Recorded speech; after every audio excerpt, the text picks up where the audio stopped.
Admiral Kethvar stood on the bridge of his massive warship, the Dominion's Edge. His 6 eyes scanned the star charts displayed on the floating screens around him. The Zephyrian Empire had ruled this part of the galaxy for over 3,000 years. They had conquered hundreds of worlds and enslaved dozens of species. Nothing could stand against their mighty fleet. "Admiral," called his second-in-command, Commander Zixtal, "we are receiving a strange signal from the Outer Rim." Kethvar turned, his scaled head toward the communications officer. His species had evolved from reptiles, and their blue-green skin reflected the bridge lights. "What kind of signal?" "It appears to be a distress call, sir, very primitive. The technology is at least 500 years behind our current standards." The Admiral laughed, a sound like grinding metal. "Show me." The main screen lit up with a grainy image. A young human female in a blue uniform appeared on the screen. Her brown hair was tied back neatly and her green eyes looked worried. She spoke in clear, simple words. "This is Captain Lisa Monroe of the Earth Defense Force vessel Ranger. We have detected your ships approaching our solar system. We wish to establish peaceful contact with your civilization. Please respond." The bridge crew of the Dominion's Edge burst into laughter. Kethvar wiped a tear from one of his eyes. "Did she say Earth Defense Force? These primitives think they can defend themselves?" Commander Zixtal pulled up more data on his screen. "Sir, our long-range sensors show this is a young species. They have barely left their home planet. Their largest ships are smaller than our fighter craft. On Earth, Dr. Alex Carter sat in an underground laboratory buried 2 miles beneath the Nevada desert." His fingers moved quickly across a keyboard as data flowed across multiple screens. His brown eyes reflected the blue glow of the monitors. The quantum sensors he had built were picking up massive energy signatures at the edge of their solar system. "Computer, analyze alien ship configurations," Alex said calmly. "Analysis complete," the computer replied in a female voice. 57. Large vessels detected. Energy signatures suggest advanced weapons and shielding. Estimated crew, 2 million beings. Alex picked up a secure phone and dialed a number known to only 12 people on Earth. "General Jackson, this is Dr. Carter." "They took the bait, we have incoming." At the Pentagon, General Paul Jackson set down his coffee cup and straightened his tie. He was a tall man with gray hair and kind blue eyes, but those who knew him understood he was one of the smartest military minds on the planet. "How many ships?" Paul asked. 57 capital ships, sir. This is bigger than we hoped. They sent their main fleet." Paul smiled. After 30 years of planning, the moment had finally arrived. "Activate Protocol 7. Send the alert to all stations." Back in space, Captain Lisa Monroe sat in the captain's chair of the Ranger. The ship was real, but it was nothing like what the aliens thought. Hidden beneath its simple metal hull were systems that would make the Zephyrians weep with envy. But Lisa played her part perfectly. "Alien vessels, this is Captain Monroe again. We detect you are armed. Earth is a peaceful planet. We have resources we can share with you. Gold, silver, uranium. Please, we just want to talk." Admiral Kethvar leaned back in his command chair. "Resources, you say? Commander, run a full scan of their system." The results appeared on screen within minutes. The third planet, Earth, was rich in metals and had vast oceans of fresh water. Best of all, it had a population of over 7 billion beings, perfect for slave labor. "Sir," Commander Zixtal reported, "their weapons appear to be primitive nuclear devices. Their shields are basic electromagnetic fields. We could conquer this system with a single squadron." Kethvar nodded. "But why use one squadron when we can use our entire fleet? This will be good practice for the younger officers. Set course for Earth, maximum speed." Dr. Alex Carter watched the alien fleet change direction toward Earth. Everything was going according to plan. He opened another communication channel. "This is Dr. Carter to all hidden stations. The fish are swimming toward the net. Prepare for Phase 2. Across the solar system, hidden bases came to life. On the dark side of the moon, Colonel Danny Morris watched his screens light up with activity. The base he commanded had been built over 20 years using technology that officially did not exist. All teams, this is Colonel Morris. Begin evacuation procedures for civilian populations. Make it look panicked, but keep it organized. Lieutenant Amy Brooks received the message, at a base hidden beneath the Pacific Ocean. Her team had been training for this day since they were children. Their parents had trained before them and their grandparents before that. Roger that, Colonel. Beginning surface operations now. On Earth's surface, what appeared to be chaos began. People ran through the streets, seemingly terrified of the approaching alien fleet. News broadcasts showed panic and fear. World leaders made desperate speeches asking the aliens for mercy. But Dr. Rachel West, working in a facility buried beneath the Swiss Alps, was doing something very different. Her computers were quietly breaking apart every communication the aliens sent to each other. Their language was complex, but her team had been studying similar alien languages for 60 years. Alex, she called over the secure channel. I'm reading their battle plans. They think this will take less than 6 hours. They plan to destroy our major cities first, then demand surrender. Alex smiled. Perfect, let them think they have the advantage. Admiral Kethvar watched Earth grow larger on his main screen. The planet looked beautiful, with its blue oceans and white clouds. Soon it would belong to the Zephyrian Empire. Sir, his weapons officer reported, the humans are broadcasting surrender messages. They're begging us not to attack their cities. Let them beg, Kethvar replied. Begin deployment, surround their planet. Place heavy ships near their moon. I want this species to understand how completely they are outmatched. The Zephyrian fleet spread out across the solar system like a dark cloud. Their ships were impressive. Each one was over 3 miles long and armed with weapons that could crack a planet's crust. They had shields that could stop any known weapon, and sensors that could detect a single ship from a star system away. What they could not detect were the installations that had been carefully hidden and shielded using technology far beyond their understanding. They could not see the massive weapon platforms disguised as asteroids. They could not detect the true human fleet waiting in subspace pockets. Captain Lisa Monroe continued broadcasting from the Ranger. Please, we surrender. Don't hurt our people. We'll give you anything you want. Her words reached Admiral Kethvar's ship and he laughed again. Commander, prepare landing forces. We'll take their leaders alive for questioning. The rest we'll process for slave labor. Far below the Earth's surface, General Paul Jackson stood in a command center that most world leaders didn't know existed. Around him, dozens of officers worked at stations that controlled humanity's true defenses. Sir, called Major Steve Williams from the Lunar Command Station. All hidden bases report ready. The alien fleet is exactly where we want them. Paul nodded. Tell Dr. Carter to prepare the grid. In 6 hours, these aliens are going to learn why Earth was never meant to be an easy target. Dr. Alex Carter's fingers flew across his keyboard as he initiated systems that had been waiting decades to be used. Around the solar system, hidden stations began powering up weapons that drew their energy from the fabric of space itself. Admiral Kethvar had no idea that Earth had been prepared for this moment for over a century. He had no way of knowing that. Every alien visitor to Earth had been carefully studied, their technology learned and improved upon. He could not imagine that the primitive planet below him was actually the most dangerous trap in the galaxy. The Zephyrian Empire was about to learn a lesson that would echo across the stars for generations. Never underestimate humanity. The moment had arrived. Dr. Alex Carter sat in his underground command center, his hand hovering over a single red button. Around him, screens showed the positions of every alien ship in the solar system. They had spread out exactly as human. Strategists had predicted 30 years ago. All stations report ready, called Major Steve Williams from the lunar base. The aliens are in perfect position. Alex pressed the button. Across the solar system, things that had looked like asteroids for decades suddenly came to life. Hidden weapon platforms shed their rocky disguises and revealed themselves as massive battle stations. Each one was armed, with plasma cannons that drew power directly from subspace and gravity manipulators that could crush a starship like an empty can. Admiral Kethvar was studying a tactical display when alarms began screaming throughout his ship. "Report," he shouted. "Sir," his weapons officer called out in panic, "we're detecting massive energy signatures throughout the system.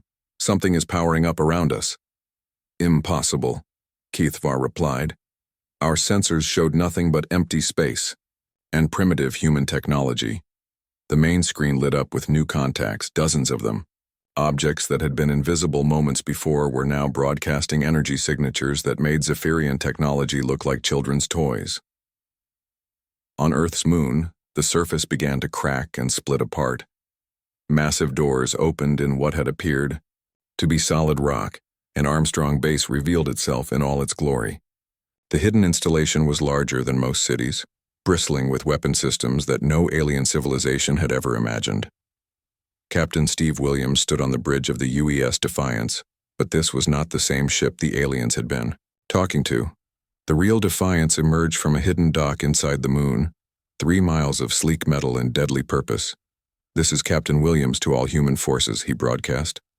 The mask comes off now. Admiral Beth Turner's flagship, the UES Retribution, phased into normal space right in the middle of the alien fleet. The massive dreadnought appeared from nowhere, its hull gleaming with energy shields that bent light around them. Weapon ports opened along its sides like the eyes of some ancient sea monster. Admiral Keithvar, Beth broadcast on all frequencies. This is Admiral Turner of the Earth Defense Force. You wanted to see our real military. Congratulations. You're looking at it. The Zephyrian admiral stared at the human ship that had materialized next to his own. It was larger than his flagship and radiating power that his sensors couldn't even measure properly. Impossible, he whispered. Where did it come from? His science officer was frantically working at his station. Sir, it just appeared. Our sensors show it was never there, and then suddenly it was. The energy signature. Admiral, it's using technology we don't understand. Around the solar system, more human ships were appearing. Captain Tim Anderson led a squadron of vessels that emerged from hidden bases in the asteroid belt. Commander Kate Russell piloted a fighter craft that seemed to be in several places at once, using experimental time dilation technology.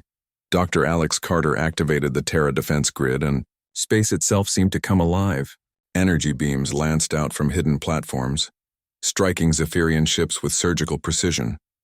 The aliens' shields, which had protected them against every known weapon for thousands of years, collapsed under the assault like paper in a fire. All Zephyrian vessels, Admiral Turner broadcast. You are surrounded and outgunned. Surrender now and your crews will be treated according to galactic law. Admiral Keithvar tried to respond, but his ship's communications were being jammed by technology he had never encountered. Worse, his navigation systems were reporting impossible readings. Sir, his navigator called out in terror. We can't jump to faster-than-light travel. Something is blocking us. Dr. Carter had activated spatial inhibitors around the entire solar system. No ship could enter or leave hyperspace within Earth's sphere of influence. The Zephyrian fleet was trapped with no way to escape or call for reinforcements. Commander Veltar, aboard his own ship, watched in horror as human weapons tore through Zephyrian hulls like they were made of tissue paper. How is this possible? He asked his science team. These weapons, they're using controlled quantum singularities as ammunition. His chief scientist looked up from her instruments, her face pale with shock. Sir, that technology is theoretical, even to us. No one should be able to weaponize quantum mechanics like this. The battle was not going as the Zephyrians had planned. Human ships moved through space with impossible grace, their hulls protected by shields that seemed to absorb enemy fire and redirected back at the attackers. Zephyrian weapons, which had conquered hundreds of worlds, barely scratched the human vessels. Captain Lisa Monroe, no longer pretending to be afraid, coordinated the attack from the Real Earth Defense Force command ship. Her vessel, the UES Guardian, was armed with weapons that turned matter into energy and energy back into matter. She could literally reshape reality within a limited area. Target their command ships first, she ordered, but keep Admiral Keithvar's vessel intact. We'll need him for questioning. Major Danny Morris, commanding the lunar defense platforms, watched as his weapons systematically destroyed alien ships. Each platform could fire antimatter torpedoes that created small black holes on impact. The Zephyrian fleet, which had seemed so mighty an hour ago, was being torn apart piece by piece. Dr. Carter, Danny called over the comm. "Should we activate the planet killers?" Alex considered the question. Hidden beneath Earth's crust were weapons capable of destroying entire star systems, but there was no need to show that level of power yet. "Negative," Alex replied. "What we're using now is more than enough to make our point." Admiral Kethvar's ship shuddered under another impact. His bridge was filled with smoke and sparks. Half his crew was dead or unconscious. Through his main screen, he could see human ships moving like dancers through space, each one destroying multiple Zephyrian vessels with ease. "Open a channel," he gasped to his communications officer. "Sir, they're jamming us." "Then broadcast on all frequencies. Emergency surrender." The message reached Admiral Turner on the Retribution. She smiled coldly as she listened to the alien's desperate plea. "Admiral Kethvar, this is Admiral Turner. You wish to surrender?" "Yes," Kethvar replied, his voice broken. "Please, stop the attack. We surrender unconditionally." Turner's response was calm and professional. "Very well. Order all your ships to power down weapons and prepare to be boarded. Any vessel that shows aggressive action will be destroyed." As the remaining Zephyrian ships began shutting down their weapons, Dr. Alex Carter opened a communication channel that reached every corner of the galaxy. Using alien communication networks, he broadcast a message that would be heard by every civilization in known space. "To all galactic civilizations," Alex began, "this is Dr. Alex Carter speaking for the planet Earth. For the past hour, you have witnessed the destruction of the Zephyrian invasion fleet. We want to make something very clear to all who are listening." The message continued as human ships moved through the wreckage, rescuing alien survivors and securing prisoners. Earth has been aware of galactic civilization for over 100 years. We have been watching you, learning from you, and preparing for this day. Every species that has approached our world has been studied. Every technology has been analyzed and improved upon. Commander Jake Sullivan, aboard the real UES. Defiance coordinated rescue operations for alien survivors. Even in victory, humanity showed mercy to those who had come to destroy them. Dr. Rachel West intercepted frantic communications from other alien civilizations who had witnessed the battle. Panic was spreading across the galaxy as the news traveled, faster than light. "Alex," she called, "the Hegemony Council is requesting immediate communication. So are the Spiral Federation and the Core Worlds Alliance. They all want to know what just happened here." Alex smiled. The trap had worked perfectly. By appearing weak, Earth had drawn out the largest military force in their region of space. Now every civilization in the galaxy knew that humanity was not to be underestimated. "Tell them we'll be happy to discuss terms," Alex replied. "But the discussions will happen here, on Earth, under our conditions." Admiral Kethvar sat in his ruined command chair, staring at the human ships that surrounded his battered fleet. In less than 2 hours, his mighty armada had been reduced to smoking wreckage. The species he had thought primitive and helpless had revealed themselves to be the most advanced military force he had ever encountered. "How?" he whispered to himself. "How did we miss this?" The answer was simple. Earth had been playing the longest game in galactic history. For over a century, humanity had pretended to be weak while building the most powerful military in known space. They had turned their entire solar system into a trap, and the Zephyrian Empire had walked right into it. The galaxy would never be the same. Commander Jake Sullivan stood on the bridge of the UES Defiance, a ship that looked like scrap metal from the outside but held secrets that would terrify the aliens surrounding Earth. His orders were clear. Make humanity look weak and desperate. "Open a channel to all alien vessels," Jake commanded. His crew, all volunteers who had trained their entire lives for this moment, prepared to play the greatest act in human history. On the main screen, Admiral Kethvar's scaled face appeared. The alien's 6 eyes showed nothing but contempt for the human before him. "I am Commander Sullivan of Earth's Defense Fleet," Jake began, making his voice shake with fear. We know we cannot fight you. Please don't destroy our cities. We have families, children. Tell us what you want and we'll give it to you." Kethvar's laugh echoed across space. "Wise words, human. You will surrender all your weapons. Your leaders will present themselves for processing. Your people will work for the glory of the Zephyrian Empire." Jake bowed his head as if in defeat. We accept your terms. But please, give us time to organize the surrender. Our people are scared.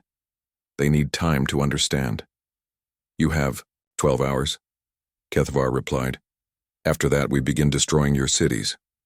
The transmission ended, and Jake's scared expression immediately changed to a cold smile. "All stations, this is Sullivan. The countdown begins now. 12 hours until we show these lizards what Earth really is." Across the planet, President Helen Carter sat in the Oval Office, but not the one the public knew about. This office was located 3 miles underground, connected to a network of tunnels that linked every major government facility on Earth. Helen was Dr. Alex Carter's sister, and like him, she had been preparing for this day her entire life. "My fellow humans," she began, speaking into cameras that would broadcast her message across the planet and to the alien fleet. Tears ran down her face as she spoke. "We have received word from the alien fleet. They demand our complete surrender. Our military leaders tell me we have no choice. We cannot fight ships so advanced." On the surface, people gathered in streets and parks holding signs that read, "Please don't hurt us," and "We surrender." What the aliens couldn't see was that these were all volunteers, playing their parts perfectly. The real civilians had been quietly moved to underground shelters months ago, shelters so deep and well hidden that alien sensors could never find them. Dr. Rachel West worked frantically in her hidden laboratory beneath the Swiss mountains. Her team had cracked the alien communication codes completely. Every message between Zephyrian ships was being read by human intelligence. "Alex," she called over the secure channel. "They're planning something called a demonstration strike. They want to destroy one major city to show their power before accepting our surrender." Dr. Alex Carter nodded grimly. "Which city?" "New York. They plan to hit it in 8 hours as an example." Alex smiled coldly. "Perfect. That gives us time to prepare a demonstration of our own." High above Earth, Commander Veltar, second in command of the Zephyrian fleet, studied the human planet through his ship's powerful sensors. Something bothered him, but he couldn't quite understand what.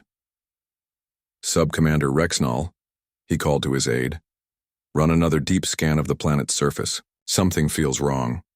The young officer worked at his console for several minutes. "Sir, all scans show the same results. Primitive technology, basic defenses. Their strongest weapons are fusion bombs that couldn't scratch our shields." Veltar frowned. "Then why do I feel like we're missing something?" What Veltar couldn't know was that every sensor reading his ship received was being carefully controlled by human technology. Dr. Alex Carter's team had learned to fool alien sensors decades ago. The readings showed exactly what the humans wanted, the aliens to see. On Earth's moon, Colonel Danny Morris stood in the command center of Armstrong Base, humanity's most important secret. The base had been built inside the moon itself, hollowed out over 30 years using mining equipment that officially didn't exist. The base housed over 50,000 people and enough weapons to destroy a small star system. "Sir," called Lieutenant Amy Brooks from her station, "all lunar defense platforms are ready. The aliens have no idea we're here." Danny nodded. "What about the hidden fleet?" "Captain Beth Turner reports all ships are in position. The aliens are completely surrounded, but they think they're doing the surrounding." Beneath the Pacific Ocean, in a base that was larger than most cities, Admiral Beth Turner commanded humanity's true space fleet. These ships had been built using technology taken from previous alien visitors. Visitors who had learned too late that Earth was not what it seemed. "This is Admiral Turner to all hidden vessels," she broadcast on secured channels. "Begin final preparations. In 6 hours, we remove our masks."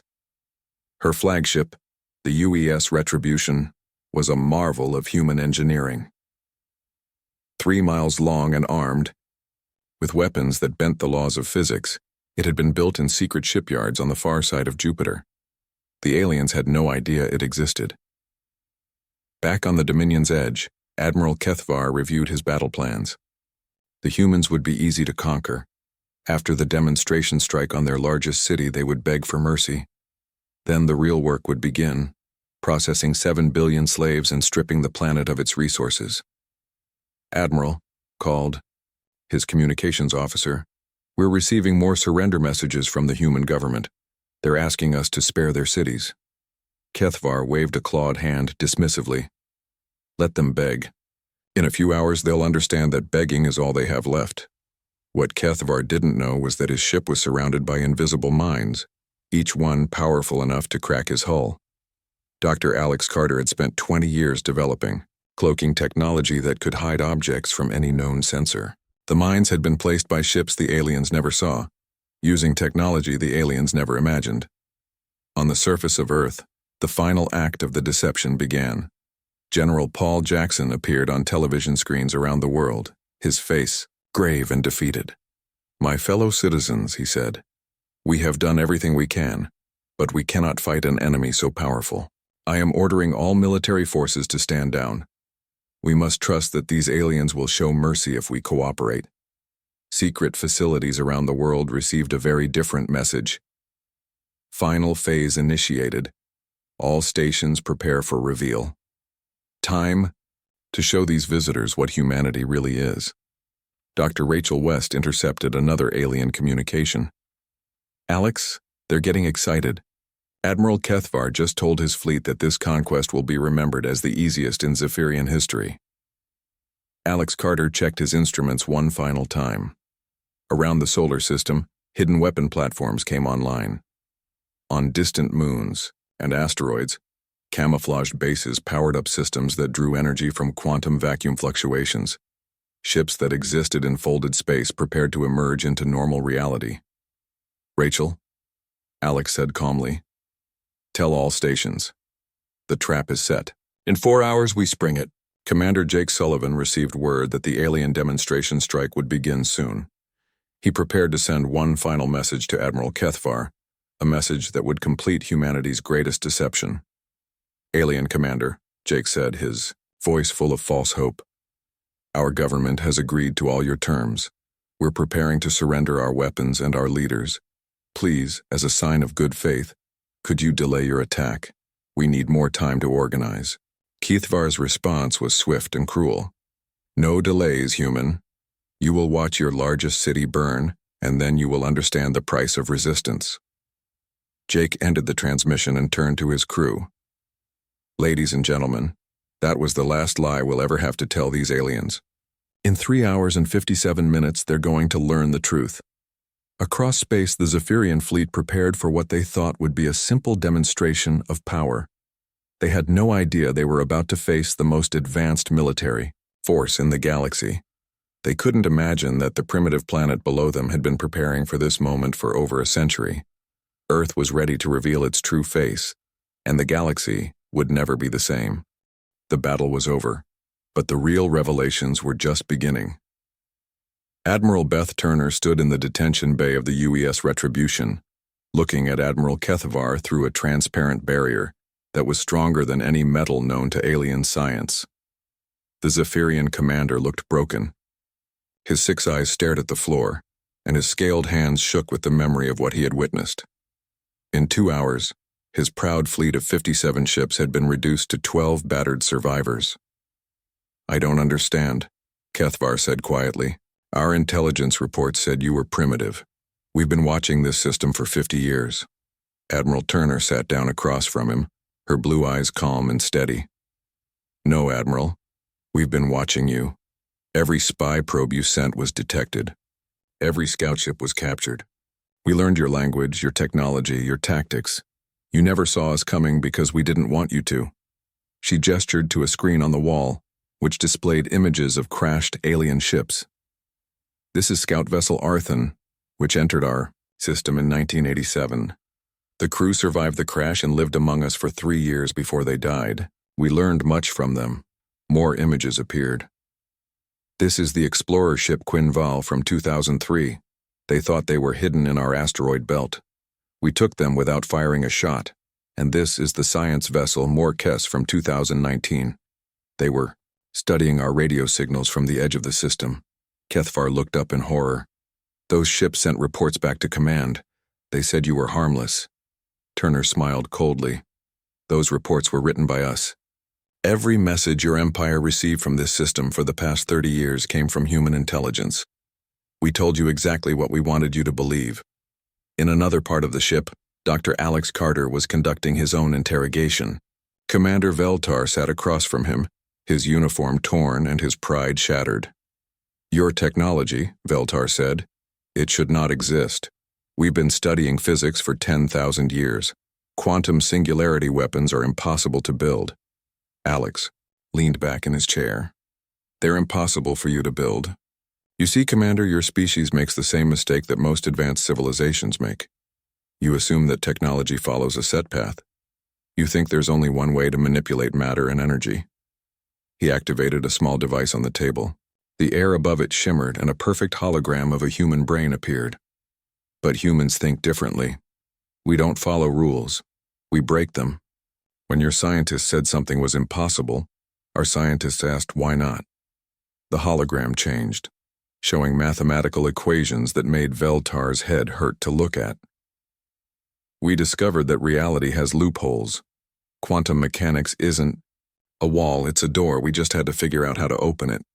Across the solar system, human ships were conducting similar conversations with captured alien officers. Each prisoner was learning the same shocking truth. Earth had never been the target of their invasion. Earth had been the trap. Captain Lisa. Monroe walked through the captured Zephyrian command ship, studying their technology with professional interest. It was advanced, certainly, but it followed predictable patterns. The aliens had reached a plateau in their development, content to use the same techniques their ancestors had perfected thousands of years ago. Captain Monroe, called Lieutenant. Amy Brooks over the comm system. We've secured their weapon systems. You need to see this. Lisa made her way to the alien ship's armory. What she found there made her shake her head in disappointment. Row upon row of weapons that were essentially the same design with minor modifications. They haven't innovated in centuries, Amy observed. These weapons are powerful, but they're all variations on the same theme. They never learned to think outside the box. Lisa nodded. That's why they lost. They expected us to fight according to their rules, using their kind of technology. They never imagined we might have found completely different ways to achieve the same results. Meanwhile, Dr. Rachel West was conducting the most important interrogation of all. She sat across from High Commander Veltor, the highest-ranking Zephyrian officer to survive the battle. Your empire, Rachel said. How many worlds does it control? Veltor looked at her with defeated eyes. 437 planets, 3 trillion citizens, the largest military force in this galactic sector. Rachel made notes on her tablet.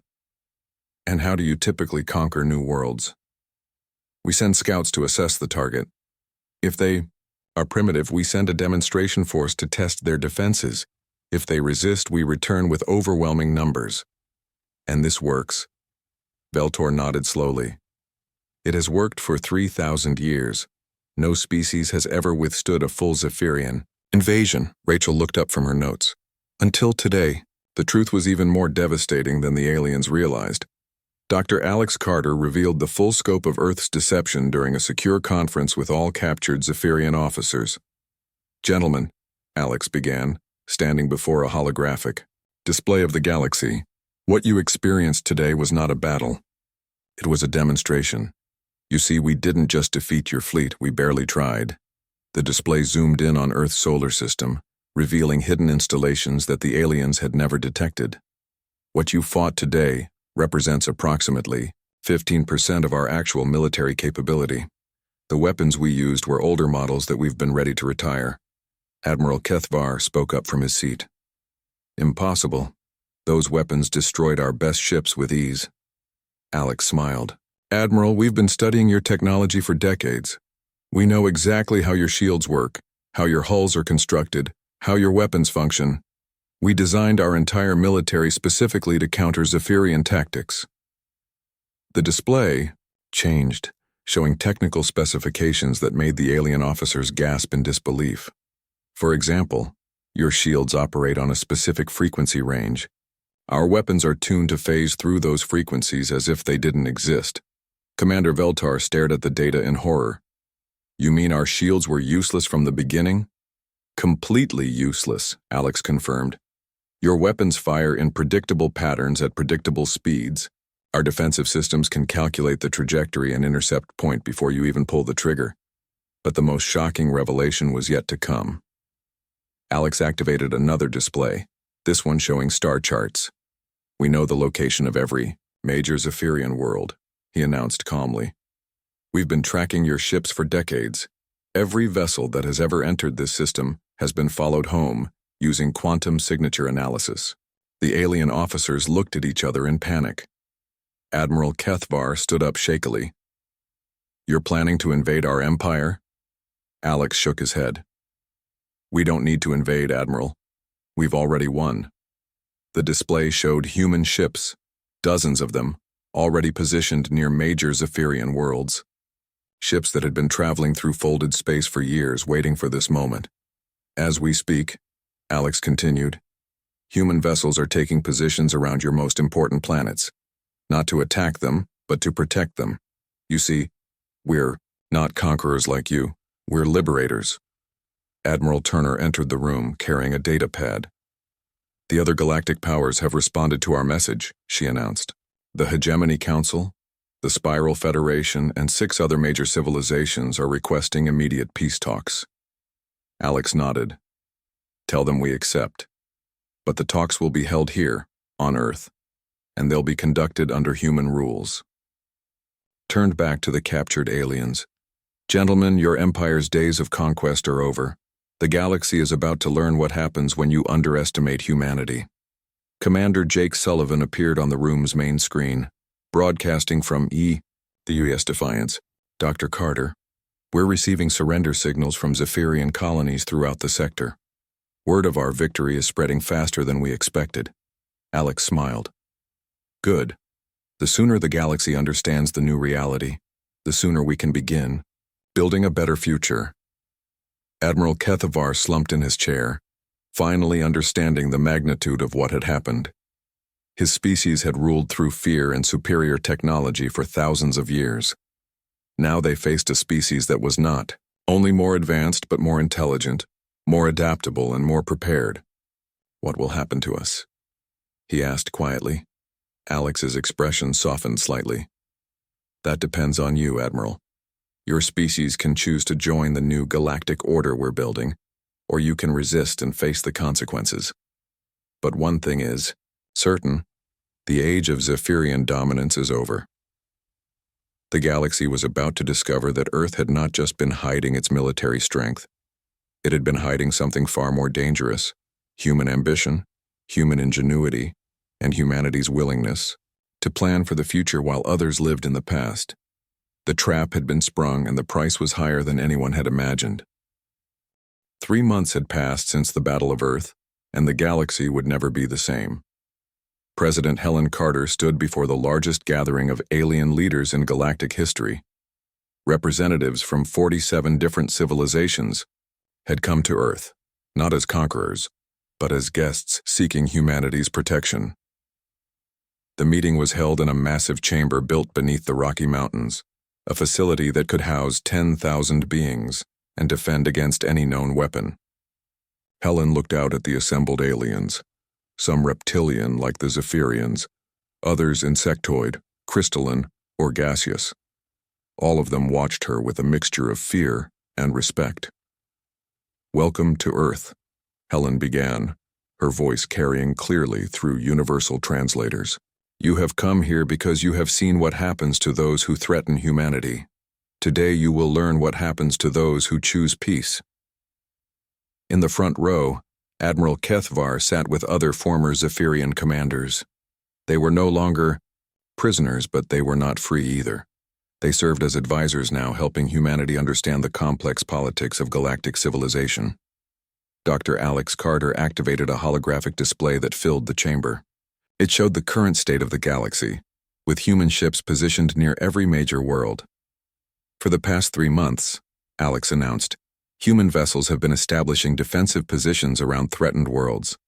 We have prevented 17 attempted invasions, stopped 4 civil wars, and rescued the populations of 6 planets from natural disasters. The alien representatives murmured among themselves. They had expected humanity to begin its own campaign of conquest after defeating the Zephyrians. Instead, Earth had become the galaxy's protector. Admiral Beth Turner stepped forward to address the assembly. Some of you are wondering why we don't simply take over your worlds as the Zephyrians did. The answer is simple. We don't want your planets. We want something far more valuable. She gestured to the display, which now showed trade routes spreading out from Earth like a spider's web. We want your knowledge, your culture, your music, your art, your science. We want to learn from you, and we want you to learn from us. Representative Chindar of the Spiral Federation raised one of his forearms. But surely you must want something in return for your protection? President Carter smiled. We do. We want you to stop fighting each other. We want you to share your knowledge freely. We want you to explore the unknown regions of space together instead of fighting over known worlds. Dr. Rachel West approached the podium, carrying a device that looked like a simple metal cube. This is a quantum communicator, she announced. It allows instant communication across any distance.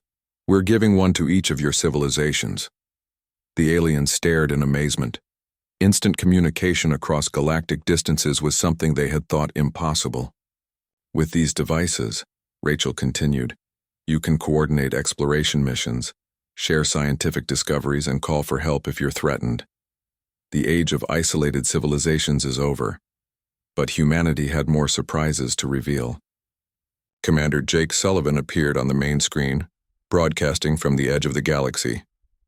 This is Commander Sullivan aboard the UES Pioneer, he announced. We are currently exploring a region of space that no known civilization has ever visited. What we're finding out here is remarkable. The display showed images of massive structures floating in deep space, clearly artificial, but built by unknown hands.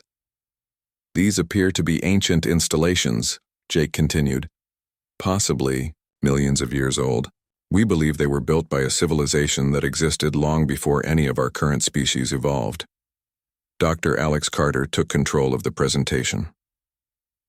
We're sharing these discoveries with all of you because humanity believes that knowledge belongs to everyone, but we're also sharing them because we may need to work together to understand what we're finding. The images on the screen showed technology that was advanced beyond anything any current civilization possessed. Structures that seemed to bend space around themselves, energy patterns that defied known physics. Preliminary analysis suggests that these ancient builders faced a threat, Alex continued. Something that forced them to abandon these installations and disappear from known space. We need to understand what that threat was because it may still be out there.